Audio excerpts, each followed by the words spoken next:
სალამი დღეს მივდივარ პანკისის ხეობაში კულინარიულ ტურზე და წამომყევით თქვენს ერთად დავათვალიეროთ ხეობა და ასევე გავსინჯოთ ნამდვილი ტრადიციული ქისტურის სამზარეულო. ამ გზაზე ჩვენი პირველი გაჩერება პანკისის ეთნოგრაფიული მუზეუმია, რომელიც მდებარეობს სოფელ დუისში. მუზეუმი გაიხსნა 2010 წელს ბატონ ხასო ხანგოშვილის მიერ.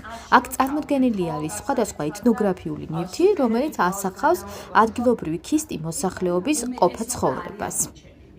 როიცოდე რამდენად გვიყვარს ჩვენ მართლაც საქართველო და ქართული ენა. აქვე სოფელ დუისში ძველი მეჩეთიც დავათვალიერეთ, სადაც ქალბატონმა ნესტანმა ძალიან საინტერესო ამბები მოგვიყვა მეჩეთის შესახებ. და აქ უკვე დავიძარით ხადორის იგივე მახვალის ჩანჩქერისაკენ, რომელიც მდებარეობს მდინარე სამყურისწყლის ხეობაში და ეს მდინარე წარმოადგენს ალაზნის ერთ-ერთ შენაკადს და ესეთი ორსაფეხურიანი საკმაოდ წყალუხვი ჩანჩქერი დაგვხდა, რომელიც წელიწადის ამ დროს განსაკუთრებულად ლამაზი არის.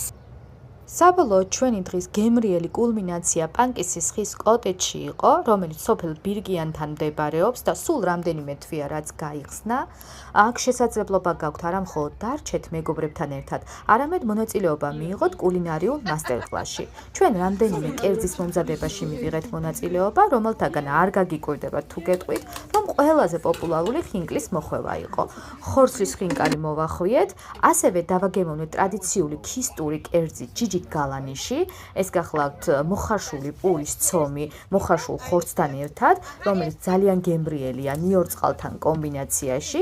ასევე დავაგემოვნეთ ჭინჭრის ხაჭაპური, აგრეთვე ყველის და ხაჭოს ხაჭაპურები, რომელიც ძალიან წააგავს თუშურ კოტორს.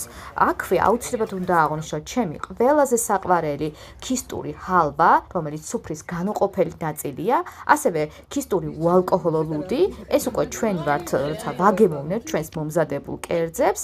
შემდეგ უკვე გავერთეთ ჩვენ სამაგიდო თამაშებითაც და საბოლოო დღე გამოგვივიდა საკმაოდ ნაყოფიერი, შემეცნებითი, საინტერესო და ესეთი იყო ჩვენი ერთი დღე პანკისის ხეობაში.